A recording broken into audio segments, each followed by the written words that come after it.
Alam mo nung araw, ako lagi sa simbahan. Pala At ang simbahan? aking hanap buhay naman, pag ako'y nakalabas simbahan, ako'y nagtitinda ng puto. Nagtitinda ka ng puto. Araw-araw ako'y nagtitinda ng puto. Oho, Puto, noon, ha? puto. Oh. Ay, napadaan ako doon sa may kumbinto. Ngayon. Nakadungaw yung pare. Sabi, hoy, pabili ng puto.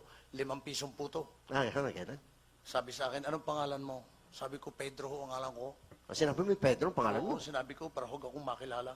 Ano? Sabi sa akin ng pare, mula ngayon, tuwing umaga, Pedro, rarasyonan mo ako ng 5 pisong puto.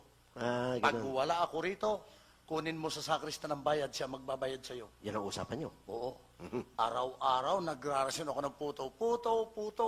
5 piso ang binibili ng pare. Ganun.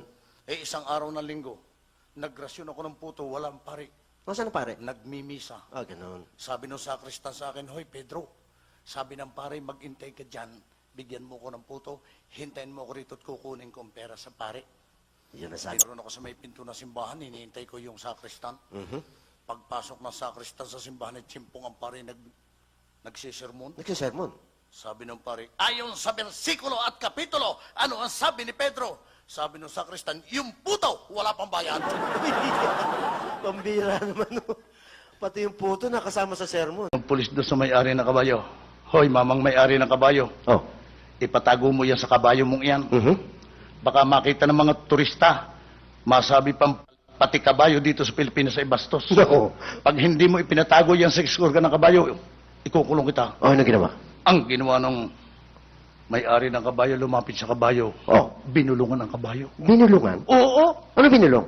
Ewan ko, nung mabulungan ang kabayo, biglang umatras na ganyan sa kabayo. Itinagi yung organ niya? Oo. Aba. Sabi ng pulis, nagtaka. Aba, anong ibinulong mo sa kabayo at biglang itinago ang kanya? Sabi nung may-ari ng kabayo, baka po kayo magalit pag sinabi ko kung ano ibinulong ko sa kabayo. Sabi ng pulis, pag hindi mo sinabi ko nung ikinulong mo sa kabayo, ibinulong mo sa kabayo, kita ikukulong. Ngayon. Sabi nung may-ari ng kabayo, sabi ko ho sa kabayo, itago mo yan. Pag hindi mo itinago, yan ay sisip-sipin ng pulis. Kami sa magpunta kami sa Mindoro. Sakay kami sa barko. Sakay ka ng barko? Ay, yung barko'y inabot ng malakas na alon.